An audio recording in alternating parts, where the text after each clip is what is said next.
And here we are in Czechia. I've just crossed the border from Poland into Czechia and it's lovely.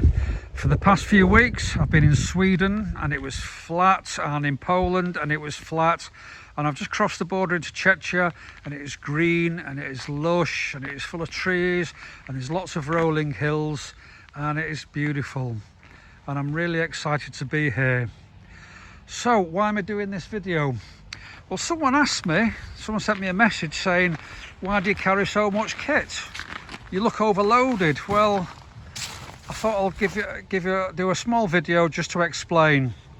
And I think I mentioned yesterday in this bag, I've got 2 crook locks and some extra straps and things like that. And oh, a car's just gone past. That's the first car for a while that's gone past. Anyway, and on this side I've got my waterproof oversuit.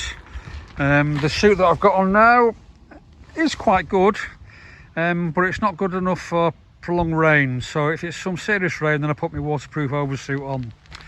Let's go to the luggage.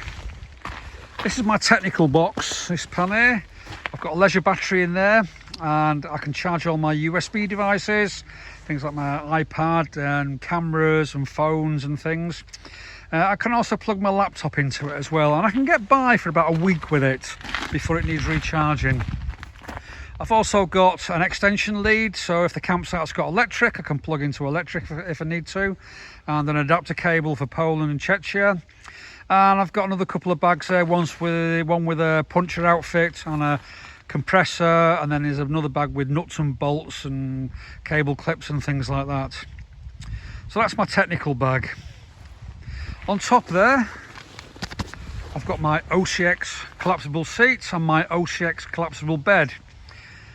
I did try using a blow-up bed early on in the year, but I really found it awkward because besides having to blow the damn thing up, I found that my sleeping bag kept slipping off. So I saw this OCX camp bed and I thought, I'm having that. And it's great, it's really comfortable and it's easy to put up and it's easy to put away as well. Also in there, I've got my trainers, because for day-to-day riding, I've got my ex-army boots, which are waterproof, comfortable, and they're great for walking around towns as well. But sometimes I wanted to wear my trainers, so I've got a pair of trainers in there, plus my flip-flops when I go for a shower. In the big green bag, I've got all my clothes.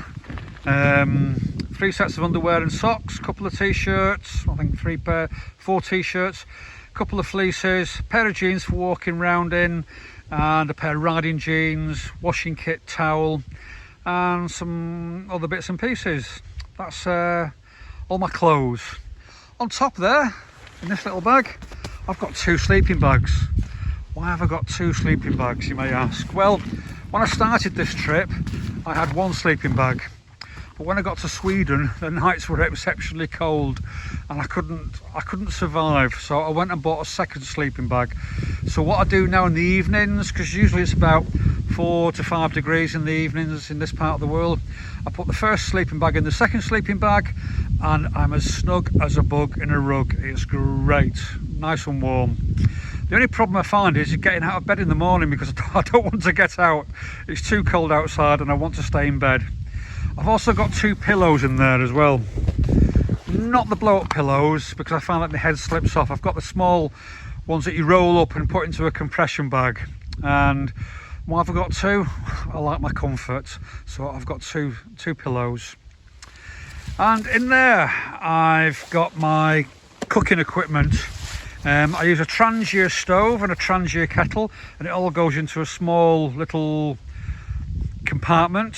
And I love using the Trangia, and it's just methylated spirit to light it. I also carry some food. I've got some survival packs in there, survival carts, sachets, and a few tins and some other bits and pieces, and that's all my food. And I also carry about 5 litres of water in there, because sometimes I never know if I'm going to get a campsite, and if I have to camp out somewhere in the open, then I've got some water to do my cooking with, have some tea, and also have a little wash as well. And on top there I've got my tent, which is a Euro tent, a Cairns 3 with night time, and I don't particularly like it. It's going, when I go back it's going, and I'm going to get something else for next year. I found it too dark on the inside, the zip on the door is an absolute pain, but there we go. But it's lasted well this trip, it's not let any water in, and it's kept me dry and it's kept me warm. And what else have I got? On the back here I've got my Kappa case, and in there I keep my laptop, my iPad, a bag with chargers, and another little bag with cables.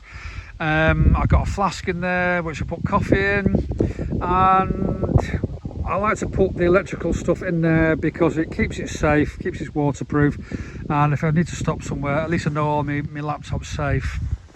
And also, if I'm passing a shop and I'm getting towards the end of the day, I can stop, do some shopping, and I've got plenty of space left inside for some food. And it's a great place to put your helmet when you stop for a break as well. What have I got on my helmet? This is my drift camera. I've got two of them. One on the helmet, and I had this brainwave of having a second one, so I could mount it there or there, and I could use two cameras when I'm travelling. But to tell you the truth, it's a pain in the backside editing from two cameras. And if you've got a lot of time on your hands, fine, but I just don't have a lot of time to sit there in the evenings just editing video. So I just use the one camera now, which is there, and they're not bad cameras. This one I've got on there does like watering, so if it's raining I tend to change them over, but they're good little cameras. And that's my intercom, and I can listen to music when I'm riding along. It's connected to a microphone, so I can talk to Siri if I need some directions or things like that. And finally, I have my tank bag, and in my tank bag I've got all my gizmos and gadgets, things like glasses, fluid, mosquito repellent, spare battery for the camera. Inside, what have I got inside? I've got spare gloves, my summer gloves, my extra glasses, a cap. I've also got maps and my travel documents, and just knickknacks really. And inside there is, I've got a USB hub inside, so if I need to charge something on the go, I can put things in there and I can charge it from the console. And that's the connection for my phone. And that's my bike, that's all my luggage. And again, someone says, well, you look quite overloaded, but I'm not really, because all the heavier stuff tends to be lower down in the panniers. This only weighs about 4 kilos. This probably weighs about 4 kilos. This is quite hefty, but that doesn't weigh much at all. So much of the weight is quite lowish. But this is me for 2 months. I'm away for 2 months, and that's all my luggage. And here we are in Czechia, heading down to Prague next, and I'm really looking forward to it. It's going to be great. So that's me, that's my bike, that's my luggage. Thanks for watching. Bye bye.